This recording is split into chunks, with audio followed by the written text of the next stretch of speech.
Rui starts crying and doesn't know what to say. He sees his little sister and Rio in front of him. They turn to him and also look at him in surprise with eyes full of tears. Destarosa asks if it's really him. Rui says with a smile that it's him. He rushes into their arms and tells them that they have finally seen each other. Rio is pinned between two bodies, does not understand, and asks what happened. Rui keeps crying with a smile and says he's back. He holds Destarosa and Rio's hands and continues to cry nonstop. Destarosa pats him on the head and says that he is doing well and that everything is fine. They are with him. Rio cries herself, squeezes his hand, and says that he is still the same crybaby. Destarosa tells Rio that she is crying herself. She screams that she is not crying and that her own eyes are swollen. The three of them look at each other with eyes full of love and longing. Later, they all sit and drink tea while Rui talks about the events. Destarosa gets up from the table, turns to Rui and asks her to say something first. Rui looks at her in surprise. She hugs him to her and asks how he dared to date the hero's granddaughter. Were the two of them just toys for him? Rui says to wait, but he is silenced by the fact that he is pressed against Destarosa's chest. He barely says he can't breathe. Rio frees him and tells him to stop. The completely red Rui can barely stand while Rio holds him down. Rui says awkwardly that he thought he was going to suffocate. Rio strokes him and says he's a poor guy, so she'll feel sorry for him. She clung to him that her dress was lifting up, letting her hands down his sides and saying that she was better than the one with more dignity. Destarosa denies this and shouts that he actually belongs to her. She does not agree with her and starts fighting. Rui sighs and asks her if she is still angry that he found a girl. Rio and Destarosa turn to him and look at him questioningly. Destarosa says she was joking, but she adds that she is still quite a bit angry. Rui looks at them awkwardly, and Rio tells his sister that she is acting like a little girl.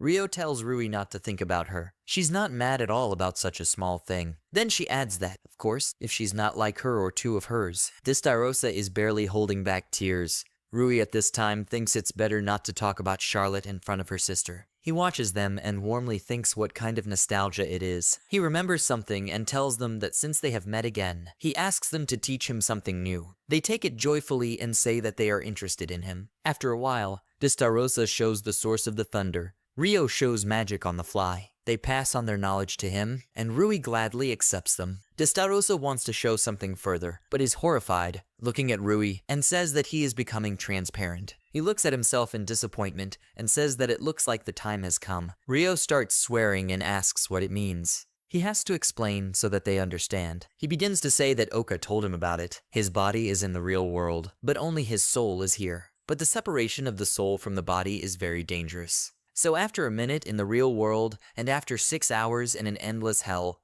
he returns. Destarosa looks at him with a bitter smile and says it's a pity they won't meet again. After a short silence, she rushes to hug him. Rui calls her by name. She says in tears how mysterious it is. It seems like a lot of time has passed since he left. She says that although it took a lot more time in endless hell before she met him, Rio hugs him too and tells him to be good. Rio asks him not to forget that he has her. Then she makes a reservation and says that he has them, Destarosa and Rio. She says that even if the world is against him, they will always be for him. Rui looks at them in surprise and listens to them. He begins to cry more, gradually disappears and thanks them. Lowering his eyes, he says they'll see each other. He disappears. Destarosa sadly says that he's gone. Rio cheerfully says that it's okay. They'll see each other again. Destarosa sadly agrees. Rio sees this and asks what it is. Is something wrong? She says thoughtfully that something is wrong, but she thinks she imagined it. She says she could smell him from Rui. Rio asks in surprise what his smell is. She replies that this is the smell of the one who sealed them, the ogre hero. His smell came from him, according to Destarosa. At this time, Oka is sitting on his floor and drinking tea. She turns to Rui and says that he will surely win. She repeats a second time,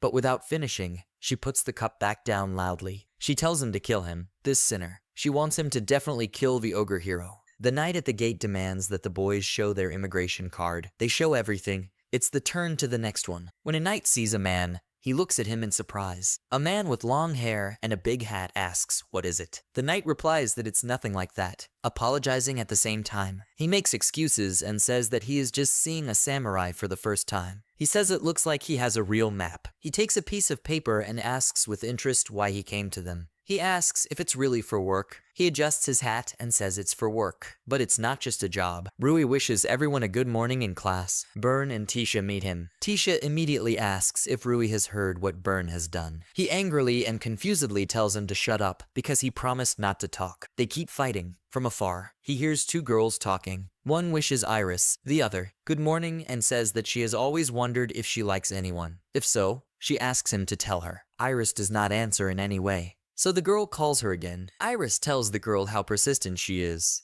Doesn't she realize that she's ignoring her? That girl hears these words and happily says that Iris has finally spoken. Iris says tiredly that she can't stand it. Lona continues to stand by. Rui sees it all and says that even Lona couldn't. He thinks that everyone has already become friends, but only she feels the wall. He wonders if there would be any chance. Then a blue-haired guy comes up to him and says that he didn't understand something in his homework here. Rui agrees and asks where. Suddenly, Rui feels something and immediately reacts. His classmate asks him in fright, what is it? He comes to his senses and says that it's nothing, apologizes. He asks where he didn't understand. He shows the number and the place. Rui starts to look. As he watches, Rui wonders what he must have imagined. It seemed that he felt someone's gaze. After a while, a tired Rui lies on the desk with his head. Charlotte comes up to him and asks him if he's okay. She sees and says that, apparently, he hasn't been getting enough sleep lately. Rui doesn't know what to say to her. At other times, Rui trains with the fairy, causing the wind. He says that he hit everything. So he praises the fairy, calling it a good job. He notices something again and says that someone is looking at him again. No, it's not that he feels the gaze. He begins to wonder if this is someone's intention to kill. He wonders who he will be killed by. Returning to the time, Rui tells Charlotte that this is not the case,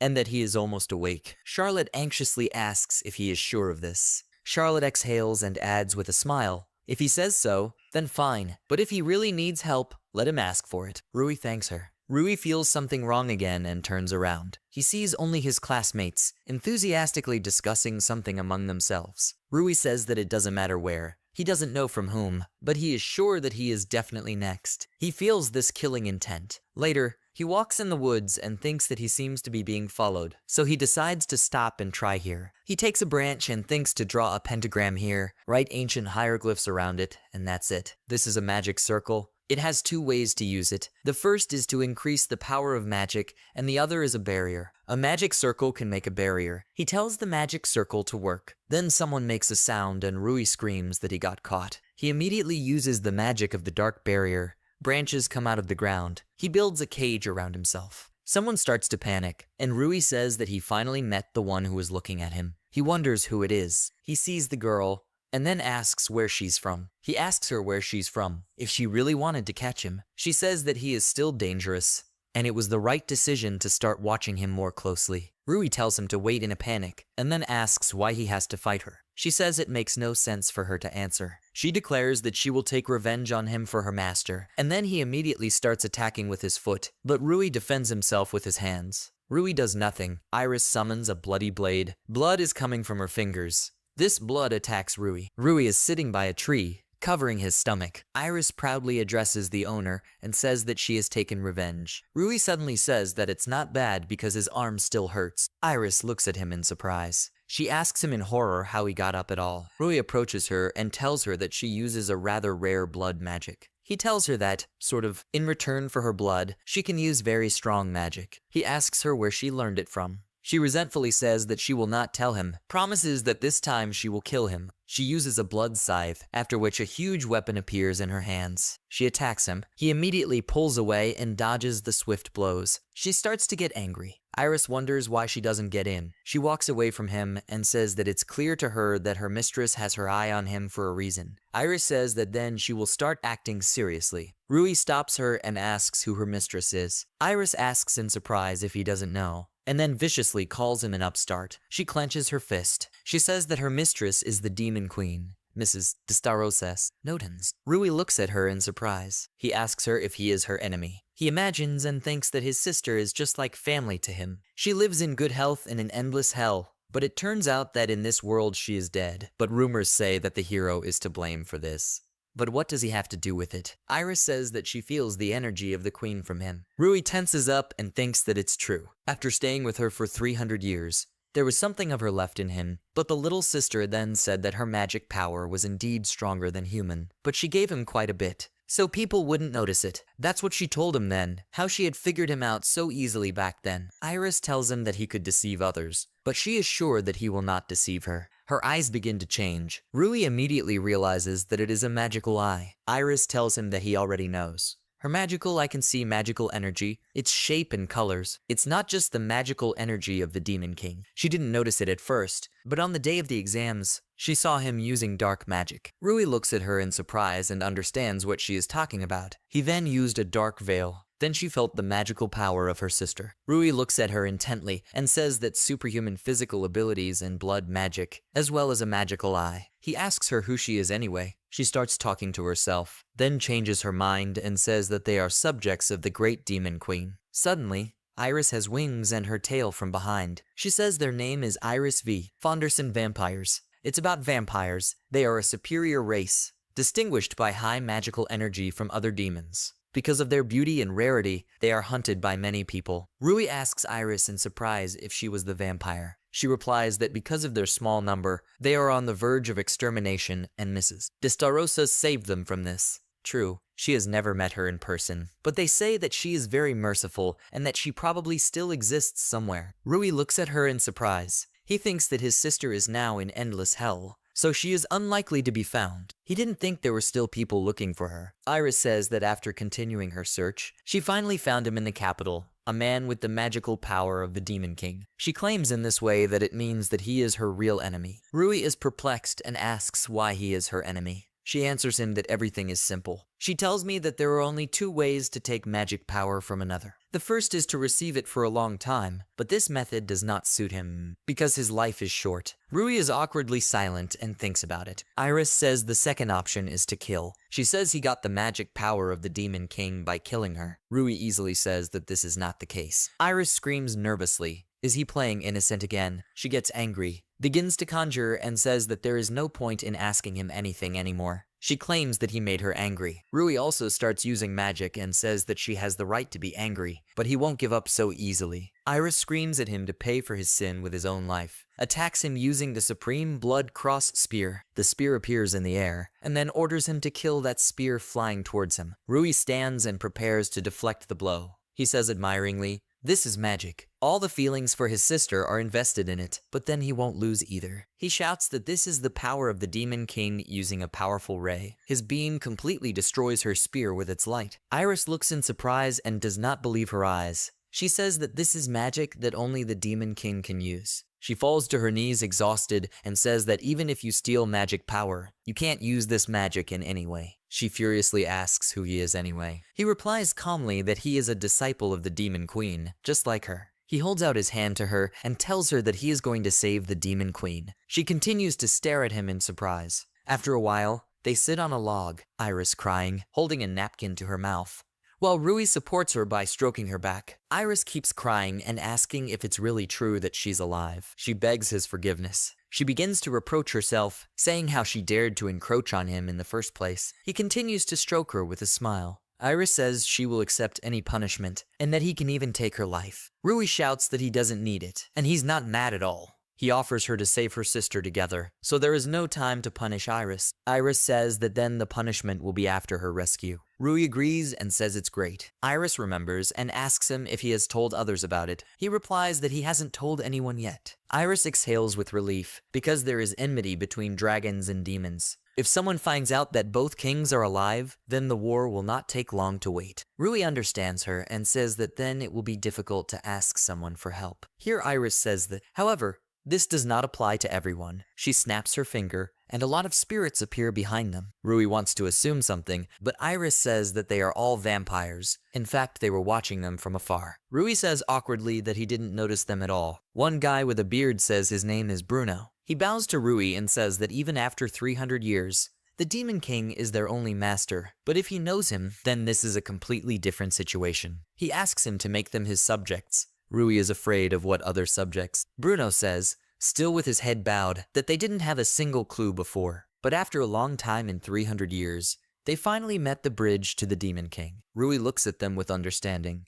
Bruno says that Rui is their last hope. Rui agrees, saying that if that's the case, then he's ready. Bruno asks in surprise if it's really true. Rui looks at how happy they all are, and thought that they would be quiet. Iris addresses Rui as a gentleman and apologizes for the noise of her companions. Rui turns her attention to her, and then Iris, with a big smile and tears in her eyes, says that they are all very happy. She sincerely thanks him. Rui says that he is also glad that he has more friends. He offers to save Testarossa together. Iris takes Rui's hand and agrees to his suggestions, still calling him master and looking at him with submissive eyes. She hopes to continue working with him. Rui is lying on his bed. After a while, he wakes up, rubs his eyes, and says how delicious it smells. He abruptly opens his eyes and does not understand why it suddenly smells delicious at home. He gets up abruptly and sees Iris cooking something in the kitchen. She turns to him in the form of a maid and wishes him good morning, calling him master. She says she's making him breakfast, so she asks him to wait a bit. Rui looks at her in disbelief. He is shocked to ask why she is in his room at all. Iris takes the plate and says with a sly smile that such a lock is nothing to her. Rui says he needed an explanation of how she got here. Iris replies that it is obvious that she should help him. Rui is still staring in disbelief. Iris holds out a plate of Japanese omelet and offers him breakfast. She has put all her love into it. They sit down at the table. Thank you for the food and start having breakfast. Rui tastes the first spoonful and says how delicious it is. Iris smiles with red cheeks and thanks him for the praise. Now she offers him to change his clothes. Rui immediately refuses and says that he can do it himself. Here at school, Iris says she's going to introduce herself again. She is Iris, and now she reports to Mr. Rui. She says it's nice to meet them. Everyone is terrified. Byrne immediately asks Wolf what it is. He replies that he does not know himself, but she has taste, since she liked the general. Byrne sighs in disappointment. Byrne says that everything is not so good. His girlfriend can't keep quiet about it. Charlotte is sitting and trembling at her desk. She stands up abruptly and screams to explain what it is. She asks in what sense he got a maid. Rui laughs awkwardly and apologizes. Then Iris comes up and says that he is a poor landlord. She hugs him to her, offering him a hug. She says it's better not to listen to this stupid woman. Charlotte looks at them angrily. She can't stand it and screams that if she wants a fight,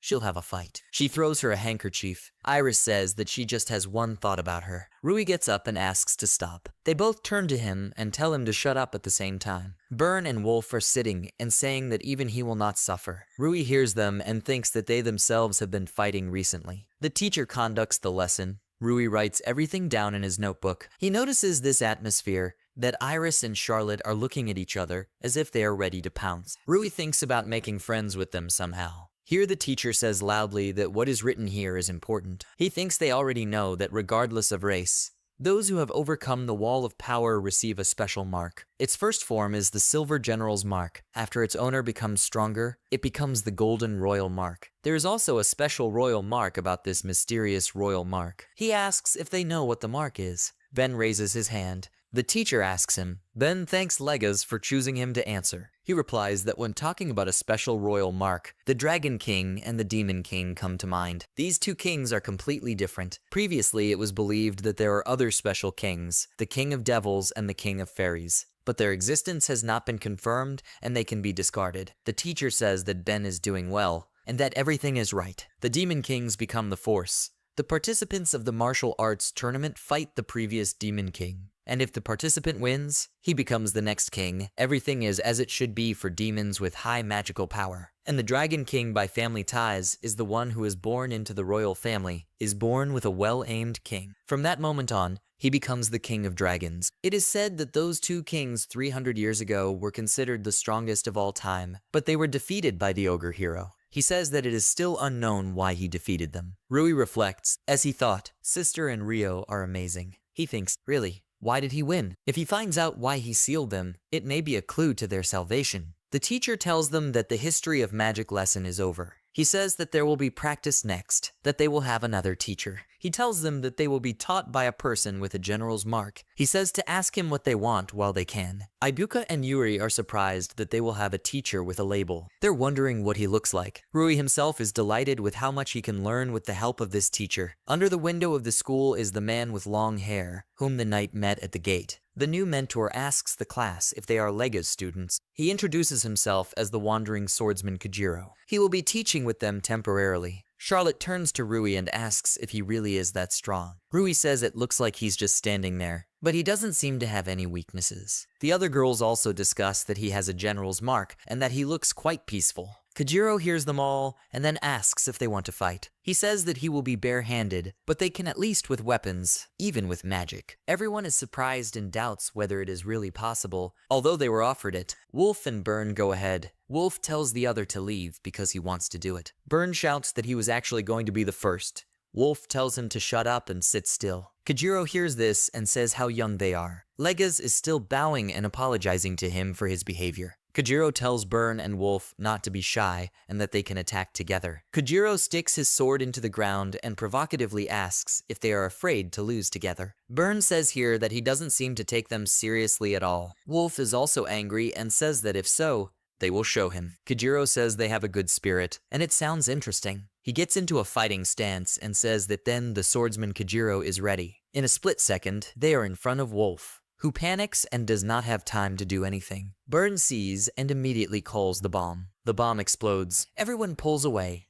Kojiro says that it was a little dangerous right now, standing next to him without wounds and scratches. Bayan says he didn't even get hit. Wolf apologizes to him for underestimating him. Burn says it's okay. However, while they were talking, Wolf finally notices that he is attacking now. Wolf goes at him with his fist, and Burn calls the bomb again. Kojiro sees that they are using tactics with long-range and close-range attacks. Thinks that this is not bad. Wolf attacks and tells him that he will bite his tongue while chatting during the fight. Kojiro easily dodges his fist and immediately knocks his knee into his stomach. Burn sees him and calls him anxiously. Wolf is lying unconscious on the ground. He does not believe and asks if this is serious. Burn begins to boil even more and says that if he gives up now, his dignity will suffer. He tells Kojiro to get his strongest magic. Kojiro is just waiting for him. Burn asks if he is going to receive her standing up straight. If so, he will try to attack harder. He throws a high-range bomb, but the fire misses Kojiro because he stops it with one fist. Burn looks at him in shock. Kojiro asks him if they will continue. Burn refuses and says he's giving up. He admits that he has lost. The others stand in wonder. Kojiro defeated them so easily. All the students look at Kojiro admiringly. Charlotte and Rui stand to the side. Charlotte tells him it looks like it's going to get noisy. Rui agrees and says that now he will be taught how to use a sword. He also looks at it with admiration and thinks that now he will become even better. He's wondering what's going to happen next. Later,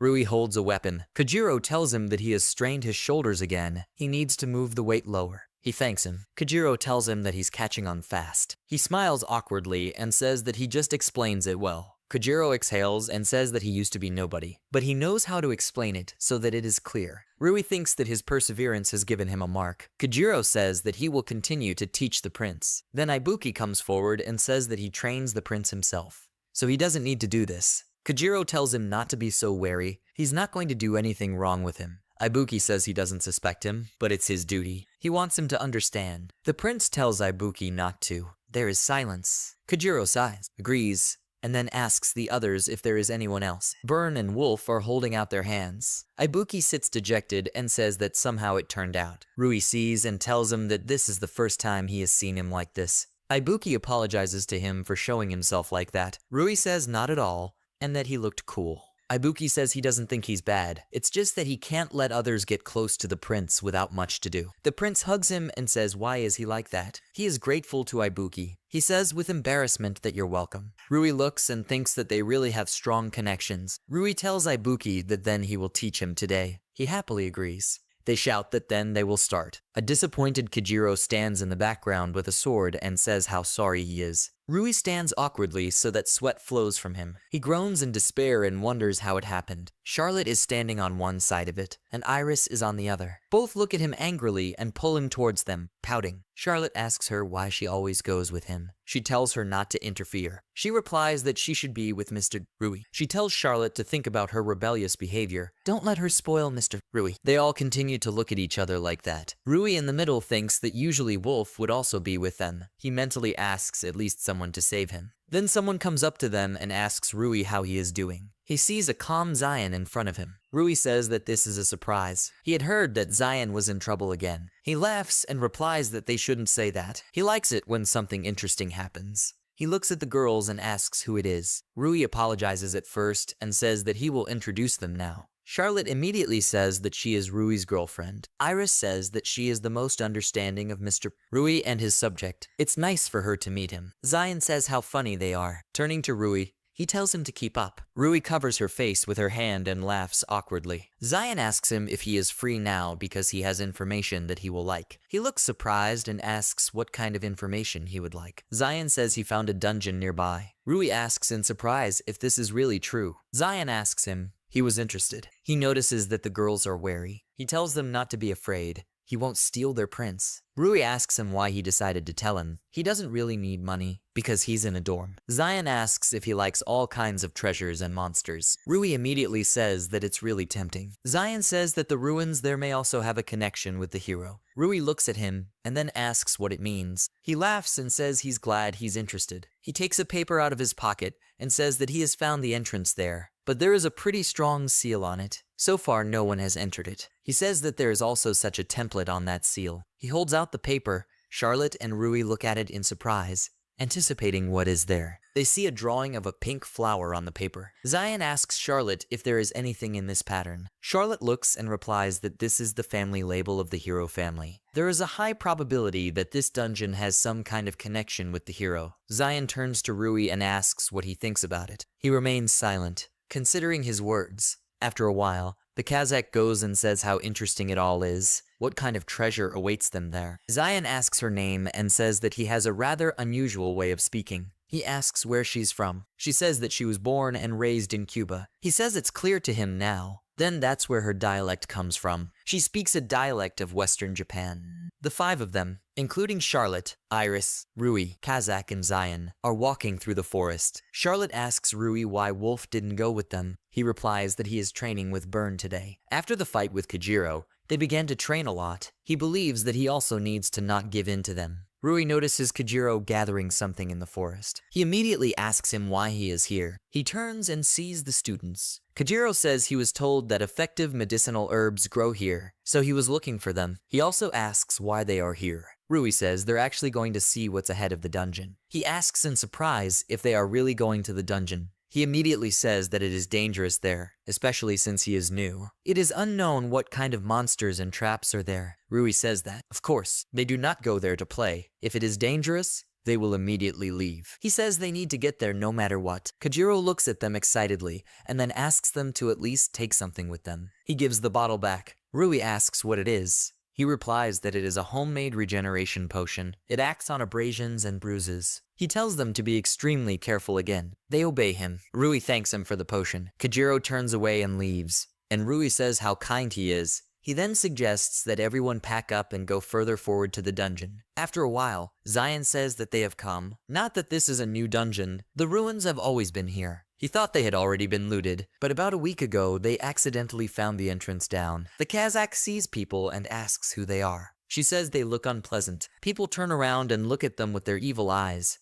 They rudely ask what they want. Those men who first came to the dungeon say that they thought someone had come, but it turned out that they were just children. They turn to the girls and pretend to say that it is dangerous here. If they walk here, they will be caught by bad adults. Charlotte openly shows her disgust for these men. Iris picks up and immediately agrees with her. She tells them that if they want to flirt, they should start by taking care of themselves. Men are being harassed. One of them with stubble points his dagger with his hand and shouts that he is, by the way, a professional adventurer. He will make them regret that they don't take him seriously. He attacks Rui and suggests starting with him. Rui easily evades the attack. The man does not have time to react, as Rui attacks him from the foot. On the ground lies this man who just boasted and was angry at them. His other friends are outraged at who these children think they are. Xian tells Rui that it looks like they won't get inside so quickly. Rui agrees and asks Xian if he will help them. Zion winks and says that he knows that he likes fun. Those men are shouting that there are more of them, so let them attack. Shin holds out his hand using magic and says that sometimes you need to show yourself as a senpai. He uses a clay creature, namely a magic doll. Huge stones come out of the ground. A huge golem appears, and everyone is horrified to wonder what kind of magic it is. A man with a trembling voice tells his men not to back down. One sticks his spear into this doll and screams that he got hit. However, he immediately realizes that he cannot bring it back. He says that he cannot get it. Zion continues to smile, and then commands the golem to act. Here, the golem just hits this man with his fist, so that even the earth shakes. This man is lying unconscious on the ground. The others are looking at him in fear. Here one shouts at everyone not to move from their place. One man grabbed Kaeta and held a knife to her. He says if they know what will happen to her if they move. The girl stands in front of him without emotion. Rui and Charlotte sigh wearily, as if they are disappointed. The man gets angry and asks if they even understand what's going on here. He begins to say that then he uses this knife. He does not have time to finish, as his knife, namely the blade, is simply cut into pieces. The girl cuts it with her sharp paw. She says with a sigh that her baby woke up because of the noise. Suddenly, a huge mantis appears from her sleeve. The man is horrified. Is it really a big mantis? The mantis hits this man. He falls. The Kazakh woman apologizes to the boy, that is, the mantis, for waking him up. The mantis is fawning over her. Then the men realize that they are already finishing. Zion inquisitively says that he did not know about it. Next time, in his opinion, he will have to ask to see it. The girl tells Senpai it's better to do something else now. The men try to attack Zion. They panic. One yell at the other to calm down, because he is alone, and there are many of them. The Kazakh woman says that the boy has already woken up. Then she suggests waking up the others. Numerous different monsters come out of her sleeves. She says that now they are equally divided. They are horrified where such huge machines came from, and even monsters unfriendly to people. She gives the command to attack. All the monsters easily cope with them, after which she praises everyone, and the monsters feel pleasure from it. She thanks everyone. She suggests moving on. It seems that everyone has figured it out too. Charlotte tells Iris again not to snuggle up to Rui, and she asks him if he's hurt. Charlotte says they beat them, of course, but it would be bad if they remembered them. Rui agrees and says that's why he will make them forget about them. He starts doing something to the man's head. Everyone looks at him in horror and does not understand what is happening. They ask what he's doing. Rui says this is what he learned from his teachers. If you run it electrically through your head, you can control your memories. There's an explosion going on here. After a while, the electrified man gets up and asks where he is, if he has seen them somewhere. Everyone looks at them awkwardly. After a while, they come up and wonder if this is a dungeon. They pass by. Rui says that it really looks quite mysterious. They see a seal in front of the doors. Zion says that this is the seal, and that it is quite strong. He takes a pebble and throws it at the door. It does not pass through the barrier and immediately breaks into small pieces. He says she's the same as she was before. He asks Charlotte if he can ask her for a favor. She says you can. Here Rui grabs Charlotte's hand, showing that he is worried. He says that if she's doing this for him, then don't let her overdo it. Charlotte only says that she will see if it is possible to remove the seal. She starts giggling. Rui gets confused and asks what's wrong. She thanks him for worrying about her, but it's also for her own sake. He continues to stare at her in surprise. Charlotte says that she herself wants to find out what her ancestor was like. She wants to see everything with her own eyes. She goes to print and thinks that, therefore, there is no point in her being afraid. She touches the seal, and the same flower appears on it. Everyone watches in surprise as the seal evaporates. Charlotte herself says in surprise that she succeeded. That's what Zion thought. She opens the door and says there's nothing special inside either. The Kazakh says that, however, well, the seal, if it were not for the hero's granddaughter, nothing would have happened, as it is calm inside. Here they want to come in, but someone calls them and asks them to stand. They turn around and see the adventurers. They all turn and look at the adventurers. One of them asks to let them get into this dungeon with them. Rui asks them who they are. One apologizes for scaring them. His name is Max. He is the leader of this group called the Jackal. One blue-haired guy says he's a thief. His name is Jim. He is pleased to meet them. The girl's name is Mal. She is a magician, although she is still a beginner. Rui asks them what their purpose is. Max asks them not to be afraid and says that they are still really weak. Their group is of the lowest rank. They can't do it alone, as they honestly admit, so they decided to ask if they could help. Rui asks what kind of help. They say that they actually secretly watched their fight. He apologizes for not being able to help. Charlotte asks to wait and ask reproachfully if there are any advantages to helping them. He happily says that there is. Max says that even though they are weak, but experienced in dungeons, they do not know how to find traps, treasures, and secret passages. Everyone falls awkwardly silent because they realize that this is true. Charlotte asks Rui what is the best thing to do. He replies that, in his opinion, they will not interfere with them. Iris says that she follows Rui's orders. Zion says that the main thing for him is to have fun. The Kazakh says that he does not want the share of the treasures to decrease. Max says that if they can't decide, then let them look at something. They say they have magic items. They pull out things. A charge ring that sucks in the magical power of the one who puts it on and accumulates it in himself. Rui stretches out with interest and shouts that it's cool. Jim says that it sucked out Max's magic power and released the part that wasn't included in it. Everyone looks at them awkwardly. He pulls out another one, the body change metal. If hung around the neck, it protects against any attack. Rui shouts that it sounds useful and asks if it is possible to try. He refuses, because it breaks even from a light attack. Zion and the Kazakh awkwardly stand aside and watch them. Max says that's not all. He pulls out an amplifying earring. Rui tells them that he allows them to go with them. The three of them react joyfully and ask if this is really true. Charlotte stands next to Rui and asks doubtfully if everything will be okay. Later, they all walk down the hallway together. Jim tells his leader that he's done well. They didn't think it would be so easy with Mal. Max asks if they remembered, if a strong opponent appears, then let them immediately run away. Max confidently whispers that the jackals, will take all the treasures, and that they will need Rai's team. Rui turns around and asks Max what it is. He says that he just thought about telling about the dungeon. He says it's better to be careful. There should be a trap in such a corridor. Rui asks what the trap is.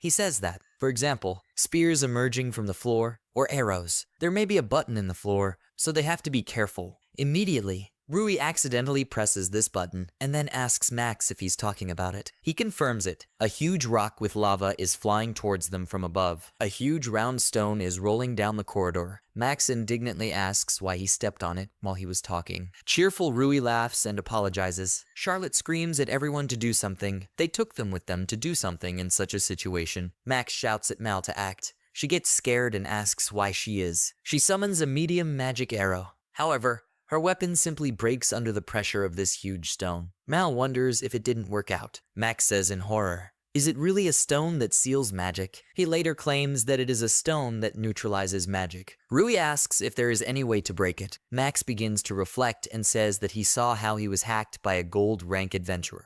But this stone is pretty strong. They are unlikely to do anything to him, so he suggests just running. Rui says that this means that it can be broken not by magic. Max stops him and asks what he is doing, calling him a fool. Rui uses Qigong, attacks with the first technique, which is called Meteorite Fist, Stone Fracture. He destroys this stone with one blow. The jackals stand and stare in shock, and Iris says that it was expected of him. Charlotte tells him to be careful. Rui awkwardly apologizes. They continue to move forward. Iris uses her blood spear, Zion uses her strength, and Kazakh uses her monsters. After a while, they walk and Zion happily says what a fun trap there was. The Kazakh says that. However, they have already gone far, but they have not found anything of the treasures. Rui says that there is a way deeper there. He's calling everyone. The three of them stand in fear and wonder if they can outsmart them. They are disappointed and fearfully say, "Well, they got people." They obediently follow them to the end. They are surprised that there is so much space in this place. Rui assumes that they are in the depths of the dungeon. Suddenly, Rui notices something. He asks,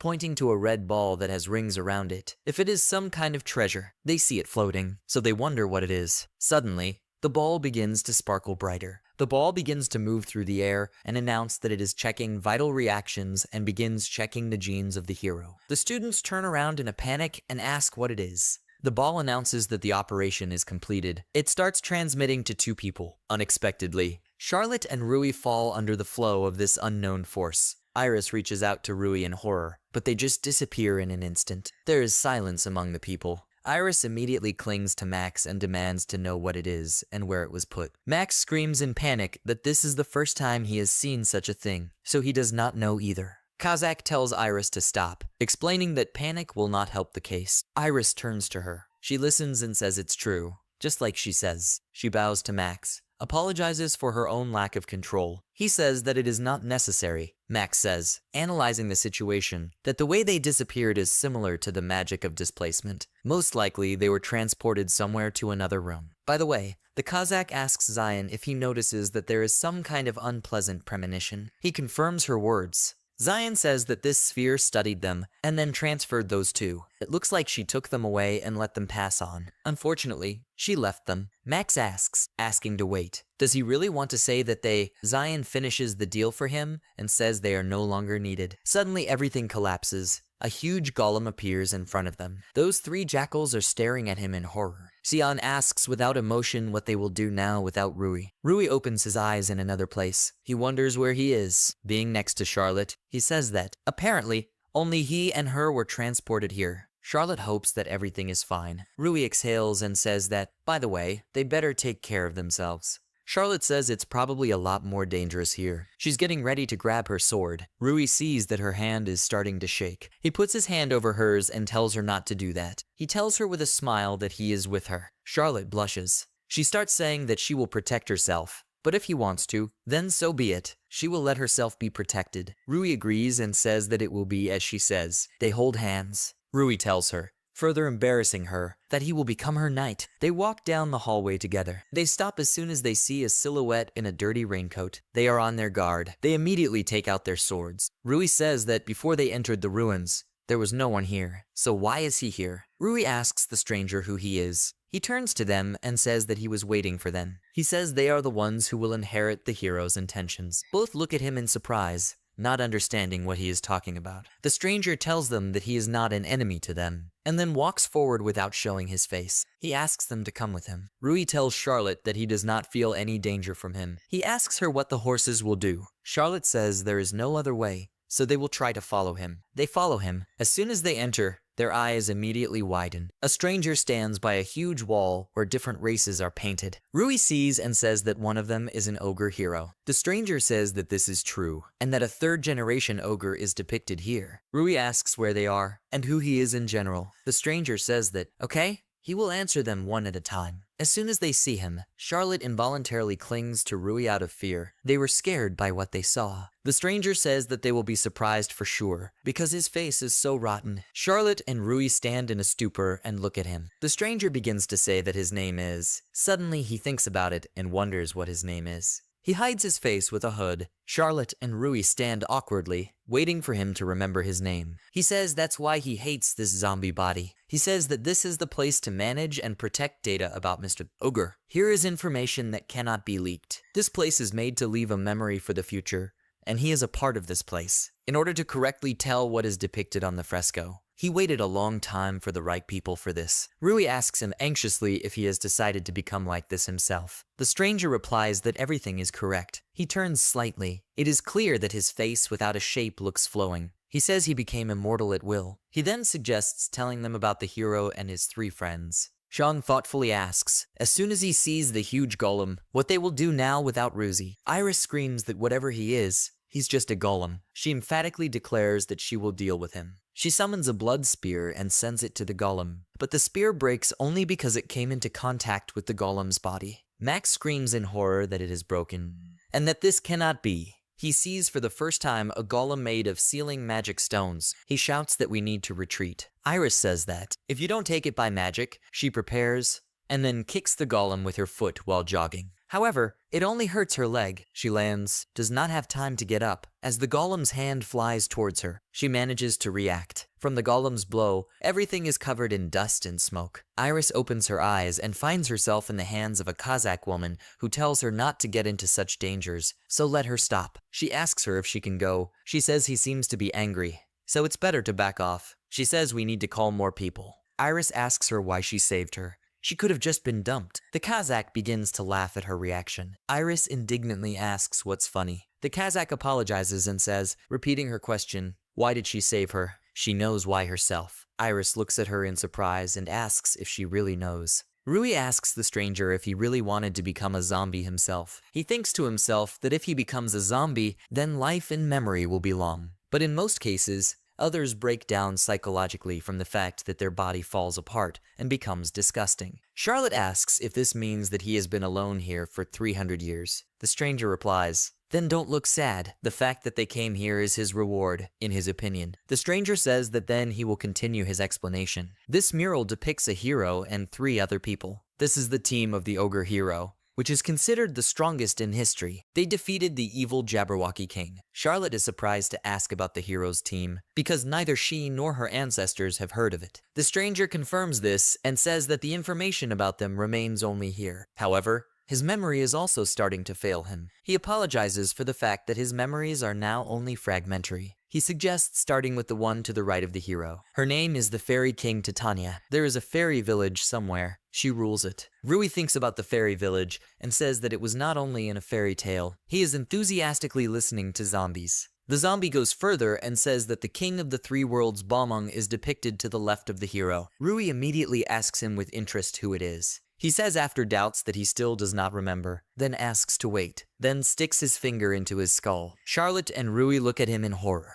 Charlotte asks in disgust what he is doing. He replies that if you interfere a little, he can remember a little. He keeps stirring something in his skull, and after a while says that he remembered. That's how it was. Balmung was the strongest fighter in the hero's team, and such a person was. Rui thinks to himself that later he will have to ask Wolf about him. After he tells everything, he concludes that the Snake Queen Echidna remains. It was written that she had the ability to see the future. She was the queen of Lamius, half human and half snake. Rui says he doesn't know her either, and then asks what about Charlotte. She replies that, unfortunately, she doesn't know either. She says she didn't think her generation would have to know such a secret. Rui notices and says that everyone except the hero is not human. Charlotte understands what he's talking about, and then says that they probably didn't want them to know that he had human partners. If everyone knew about this, the discrimination between non-humans and beastmen might decrease. Rui says, supporting Charlotte, that there must have been some reason, so it's better not to think too much. Charlotte agrees with him and thanks him. Charlotte, perplexed, remembering the conditions, asks him why he got here in the first place. He awkwardly and in a panic begins to apologize and say that he does not know himself. He himself wonders why. He thinks to himself that it's probably because he's been in an endless hell. He remembers something. His eyes widen. He says that, exactly, he just got into such an important room. He believes that it is possible to find a clue how to remove the seal from the endless hell. Rui turns to the stranger and asks him if there is anything else he needs to tell him. The stranger asks and thinks what else could be. He asks to wait, and then remembers. He quotes the hero, what he said then. He said that if the one who got here was in trouble, let him tell them to ask for the help of his partners. Rui asks if they really need to ask the hero's teammates for help. The stranger says that if there were anyone else with them, they also need help. Someone was attacked by a golem. Rui screams in fright that she should have said it earlier. He starts to move abruptly. His body glows with green magic. He apologizes to Charlotte and says that he is coming back. The stranger asks Charlotte who he is. She sighs and replies with some pride that she would like to know herself. The stranger says that's all he needed to tell. He had been waiting for this moment, but when it came, he suddenly felt lonely. He stretches out his hands and puts them on Charlotte's palm and thanks her for everything. She hugs him and says he's probably a hero too, even a better hero than her. The stranger tells Charlotte that his blood flows in her. He is very grateful to her. He wants the world to be at peace. After these words, the body of this zombie crumbles like sand right on Charlotte's hands. She continues to stand in silence. Her hands drop. She scoops sand into her palm and says she will inherit his desire. She claims to be the fourth hero, Kazakh woman. When asked by Iris why she saved her, answers with a question that she understands it herself. Iris continues to stare at her in surprise and bewilderment. Then Max turns to them and says that they need to run. With the help of his pet, the Kazakh walks away from the blow. Iris jumps back. Max looks scared and delighted at the same time. He says this is the power for the invulnerable to attacks. He says he has the strength of a rank. Jim and Mal tell Max that they have to quietly run away. They shout that they cannot cope with him. They have objects with which they can get out. Jim says they've already tried, but for some reason they don't work in this room. Mal then suggests just standing in the corner of the room, otherwise they will just get in the way. Max turns around and sees Iris and the Kazakh coping with the golem. He tensely wants to say something. Iris pushes off from the golem and jumps back, after which she is driven and goes to attack him. The golem attacks her.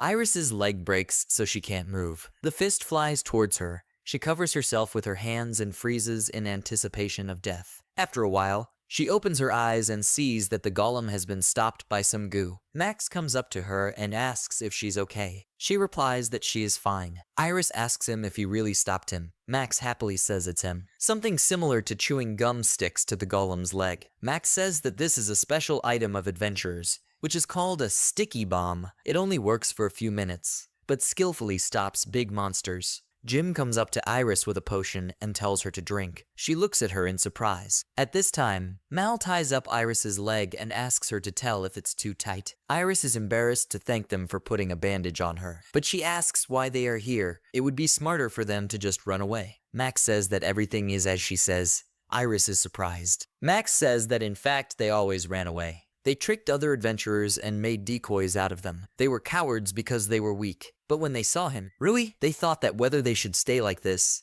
He remembered his childhood dream. He wanted to become a cool adventurer. Max apologizes and says that even if they don't need it, they will still help them. He tells his guys to show themselves. Mal and Jim obey their leader. The golem starts moving and activates the fire in its palms. Max wants to say that if you set fire to the Velcro, then he realizes that the golem did it and wonders if he could have done it anyway. The golem collects fire in his hand. Mal and Jim are in fear. Iris looks confident, and Max says with a smile that there is nothing to be afraid of. He pulls out his racket and says to rely on him, calling him a partner. Iris, horrified, asks if he is going to fight this. He asks her to just look at it. Max pulls a rope and puts a ball there, saying that he saved it many times. He throws it away, saying it's a smoke bomb. Mal and Jim say the leader is doing well. Mal comes up to the Kazakh woman with the potion. She says that he is just right. Jim approaches Zion, who drinks a potion from them, thanks them and honestly says that he did not expect help from them. They want to say that this is the end, although it is unlikely. The golem is still standing whole in front of them. Iris and Max look at him. Max pulls on his racket again and says that then he will have to show his best. He shoots a kind of slippery ball. This ball falls on the golem's leg and envelops it. Jim also throws balls, which he calls a special lubricant, and shouts at him to get them. The golem is standing in the mud. Jim shouts at Mal to act.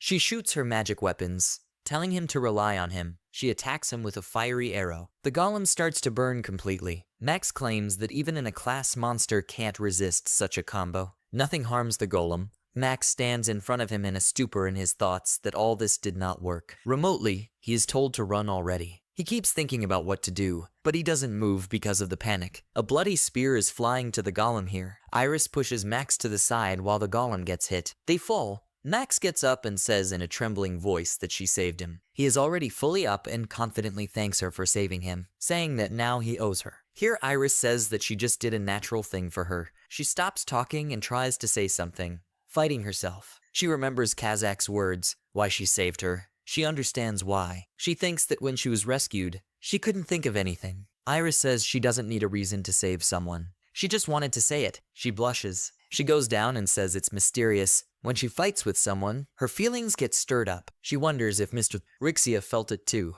Iris stands up and confidently says that it's her turn now. Iris says it's her turn now. The monster swings his fist. She dodges and immediately summons a bloody sword. She sticks this sword right into the eye of this monster, after which she immediately jumps back. The monster does not react in any way and attacks her with his fist. Iris falls to the ground with a groan. Max runs up to her and asks if she's okay. He immediately gives me a bottle and tells me to drink a regeneration potion. The monster approaches them. Max apologizes, saying that he is useless after all. Iris says that's not the case. She says that it was thanks to them that she was saved. The monster attacks, but a certain flash appears right in front of it. Rui stands in front of them, and then turns around and says with a smile that he is back. The golem stands without one eye and makes a sound. Rui uses his magic analysis, but immediately wonders if he has beaten it off. He suspects that these are magic seal stones.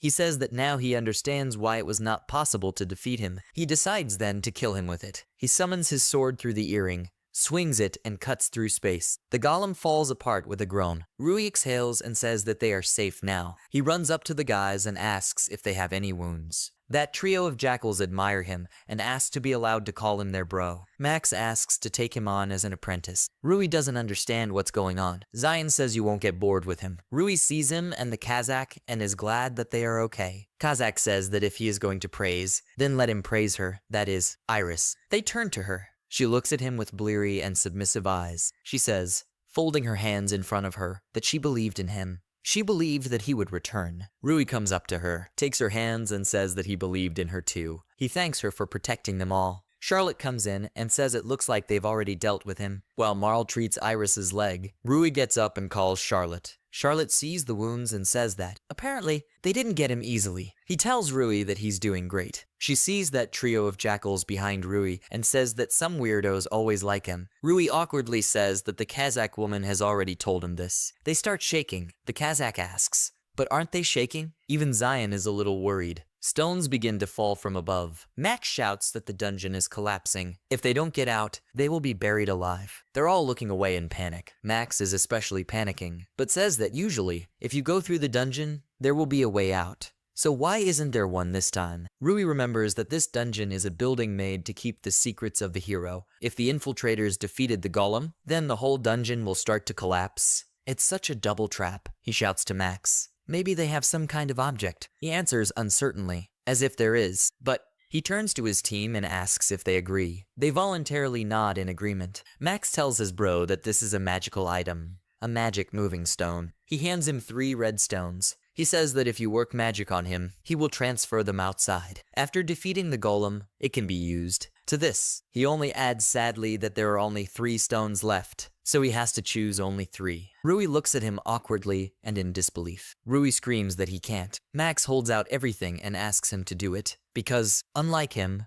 they were only cowards, and he can choose who to save. Rui reaches out, takes it and thanks Max, but he can't choose anyone. He claims that he is greedy and he doesn't want anyone to die. Rui shoves these stones back at Max, who asks, then how will they get out? Rui tells him to believe in him. He uses magic. A huge light sphere appears in his palms. Everyone looks at him in surprise and admiration. Iris even cried a little at what she saw. Rui uses a powerful beam, which then explodes and illuminates everything inside. This beam is driven into the ceiling and collapses it. Iris watches and thinks to herself that she now understands that a powerful ray can cancel magic. If the dungeon is created from magical power, it can simply be erased with a powerful beam. Rui exhales, loses his balance, and tells the guys that everything is up to them. Iris catches him and thanks him for his work, holding his body. Iris turns to the Kazakh and asks her if they can somehow take off. The Kazakh woman raises her hand and says to rely on her 18-year-old baby and on her, respectively. She calls a certain Radish, and they say that they are going to fly now. They all fly away with the monster, holding on to each other. Zion happily says that they somehow escaped. Jim says from below that thank God they were saved. Zion is just as happy to talk, that he had fun. The guys indignantly ask him if he's serious. In the dead of night at the hostel, everyone says goodbye, wishing each other a good night. They all disperse, saying goodbye to Rui. Rui barely walks down the corridor and whines that his whole body hurts. Then he meets someone. Kojiro's teacher shouts loudly that he's finally back. Rui is surprised to recognize Kojiro's teacher and immediately asks him why he is even here. He says worriedly that he found out from the head of the hostel that he has not returned yet. He didn't think that he would come back so battered after they talked to him in the woods. Rui awkwardly and guiltily apologizes to him. Kojiro asks him if he has used his potion. Rui takes out that bottle again, as if he had forgotten it during the battle. Kojiro then demands to give it back here. They're sitting in the room. Kojiro treats his back with this potion, and Rui screams that it stings a little. Then he screams, pinches already, and even pinches very much. After a while, Rui examines himself and says that it has already become much easier. Here Kojiro says that his potion works great. He then adds that, however, it is good that he is fine. He believes that children should not take on such a thing. He gives instructions. Then, after lying in the bath and sleeping, everything will pass. Then he says goodbye and tells him to rest, after which he leaves. Rui thanks him. Rui reflects that he was really worried about him and was waiting for him. He thinks we should thank him at school tomorrow. On a bright day, Rui exercises, breathing in parallel to the beat. After a while, he falls on his stomach and says he's tired. A bird flies into his window and says something to him, holding a flower in its beak. Rui sees him and shouts his name. He takes what he was steaming and says it's a big fruit. He asks if he really brought it to him. He makes a sound, after which Rui thanks him. The fairy cuddles up to him, rubs its nose against his head. Rui says, holding a large fruit in his hands, that it's time for him to go to school. After a while, outside for practice, Kojiro apologizes to the guys for being so sudden, but today will be the last lesson with him. He says they didn't spend much time, but it was worth it. Kojiro looks strangely suspicious and saddened. Rui notices this and continues to look at him suspiciously. Charlotte turns to Rui and asks him if something has happened. He apologizes and says that nothing happened. Rui wonders why his mood is worse than usual today. During training, Kojiro tells Ibuki that he is squeezing too much. Ibuki, in his defense, says that if he doesn't squeeze like that, he'll drop it. Kojiro says to squeeze when he attacks, so reaction is important, but his stance is better than before, according to Kojiro. Ibuki laughs and says that, so it needs to be made even better. He says he's going to practice. Kojiro calls the next one, and then turns his attention to the prince, asking if he needs his help. The prince says he thought it would be good for him to learn how to wield a gun. 2. Kojiro sees that he has a staff in his hands and says that then he knows a little about it too. He approaches him and suggests starting with how to hold him. After training, Kojiro says that he will attack now. He asks the prince to try to defend himself, as he showed him. The prince agrees with him. The prince confidently holds the staff in front of him. Kojiro sadly, or even fatally says that he has a good stance and a confident look. Then he says how sorry he is.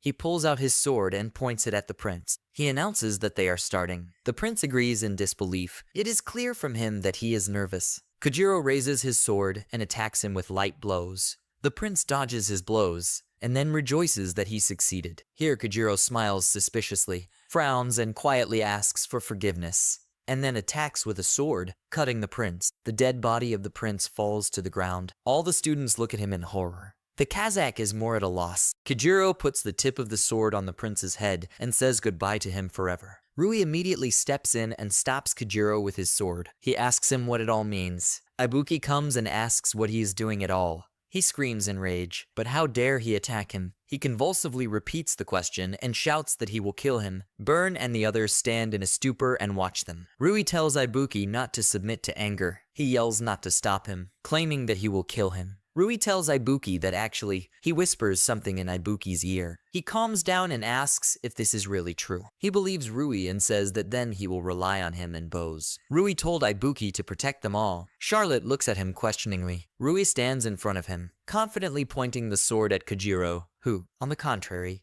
puts the sword back in its case. Iris is standing next to them. She analyzes their capabilities and says that there is not a single weak point. Their difference in strength is huge. Wolf stands on the side and is angry about why there is no way to influence such a situation. Then Charlotte tells him that he is not alone here, because she is like that too. Charlotte says she's sorry, because it's not fair, but there's nothing she can do about it, in her opinion. Rui stands in front of Kojiro. Charlotte says that you need to watch and remember. She looks at them hopefully and silently begs Rui to be okay. Rui asks Kojiro directly why he did it. He says with regret that he didn't spend much time with them. But he, Kojiro, who worries about them, seemed like that to him in reality. Kojiro is silent at first and does not answer anything, and then only squeezes out that everything is not so simple. After a pause, he says they won't understand. He calmly asks Rui if he can get out of the way. He declares a wish that he doesn't want to hurt anyone except the prince. He adds that the blow seemed fatal to him, but he needs to make sure that his breathing is stopped. Behind them, all the classmates are trying their best to cure the prince. Rui tells Kojiro that he won't let him leave, the man who maimed his friend, and he also has no reason to attack him. Kojiro does not look him in the eye and says that he is partially right, and it is not easy to understand why he needs to kill someone. He pulls out his sword again and says that. However, he has his own reason. He sets a condition for him that, if he blocks his way, he will pass by force. Kojiro points his sharp sword at Rui. Kojiro pulls out his sword, points it at Rui and says that, however, he has his own reason why he has to kill the prince. He says that if he, Rui, blocks his way, he will pass by force. Rui does not go anywhere and does not give up his choice. Kojiro understands this and disappears from Rui's field of vision in a moment. In a split second, Kojiro is right in front of Rui with a smile, brandishing his sword and attacking Rui. He attacks horizontally, which Rui manages to dodge, sit down and get away from the blow. Rui stands up and takes a horizontal sword position, thereby deflecting Kojiro's blows. Kojiro tells him that he is not bad, since he can deflect his blow. Sweating and tired, Rui says it's all thanks to his teachers. He declares that he will not lose so easily, after which he attacks cleanly with his fist down, but Kojiro easily gets away from a side kick. In the same second, Kojiro gets up and attacks him with his foot, but Rui deflects his blow with his forearm, which earns a large wound. He steps back because he realizes that he won't get out close, so he needs to step back. He stretches out his hand and causes a large flame. A huge ball of fire forms in his palm. Kojiro just obediently waits for his actions, not afraid of anything. He sees his efforts and says that Rui has well-trained magic. However, he asks him a question. Does he really think that this can take him? Kojiro raises his sword in an upright position and pronounces the words Tengenryu tailcoat. His sword easily cuts through and extinguishes the huge flame that Rui caused. He stands in shock and cannot believe that his fire has been stopped. Kojiro immediately approaches him and shouts that there is no time to be surprised. In a panic, Rui steps back step by step Kojiro. Kojiro attacks with a sword. He reflects with his sword, holding it with both hands. Kojiro says that doing what the enemy doesn't like is the basis of the battle. Rui moans from the load. At this time, Kojiro reflects that if everything is converted into numbers, then there is not much difference between him and Rui. He believes that he is just a child. He lacks experience. If he continues like this, then for sure, he returns to the battle with his thoughts and sees that he skillfully deflects blows. He's surprised for a second that he doesn't hit it at all. He begins to wonder if he is getting stronger during the battle. Then he changes his mind, abandons that thought and realizes that Rui remembers his movements with incredible speed. Rui stands confidently in a sword stance. Then he proudly declares that he learned by memorizing from his sister and Ryo, and that he understood his pattern. Kojiro attacks again. He deflects the blow. Rui barely holds on. Sweat is flowing from him. His strength is running out. Rui thinks that he wants to move away and switch to magic attacks, but he does not have enough speed to move, thanks to the shuffling of his feet. It is difficult to predict his next actions. He keeps thinking about finding his weak spot. Here Kojiro gets too close and says with a grin that Rui got caught. He uses Tengenryu, this time a woodpecker. Then Kojiro hits his sword directly into Rui's shoulder. He coughs in pain. His shoulder begins to bleed profusely. Kojiro says goodbye to him forever, calling him a strong boy, and then he swings his sword. Here Rui uses Kigong, the protective technique number 7, namely hot air. Thus, the Rui evaporates under it. Kojiro is surprised by such a trick and wonders what it was just now. Rui moves to another place. Kojiro stands in a stupor from shock. Rui is going to deliver the decisive blow, a space cut. Kojiro prepares to defend himself, says it's a good move, but only if he hits. He's grinning. Kojiro uses Tengenryu again, namely the swallow's tail. The sword hits right on Rui's chest. Rui is bleeding and squatting, barely holding his sword. Kojiro wipes the blood off his sword as it groans in pain. Kojiro looks and says he's not losing consciousness. It can't be that he survived his swallow tail, so he thinks he's not bad. Kojiro leaves and speaks. That will check the prince's breathing, and then they will disperse. Rui continues to lie in place. Kojiro approaches. Iris, Charlotte, and Wolf are standing in front of him. He says he doesn't like to kill without a good reason. If they leave, he won't hurt them. They do not obey and only maliciously tune in to him. Charlotte asks if he really wants them to calmly watch him kill their friend. Is he laughing? Kojiro sighs and says that since that's the case, it will hurt them. Rui slowly comes to his senses and only begs to wait. His eyes slowly close. He remembers the days in endless hell. Ryo told him that he had become stronger, but he still lacks something. Rui asks what it is. Ryo says that he lacks determination. If he gets into his own world, there may come a situation where he will have to kill the enemy. Rui begins to say that it is not necessary to put his life on the line. If we talk, then he can understand. Ryo indignantly replies that she knew he would say that. She hugs him and says that his kindness is his strength. But if everything could be discussed, wars would not happen. Things that are important to him can be lost in an instant. In this case, she asks him not to get lost when he is fighting for his life and death. Rui returns to consciousness from this memory. Kojiro and Charlotte look at him in surprise. Rui apologizes to Ryo and says that he remembered. Rui gets up from the ground and straightens up.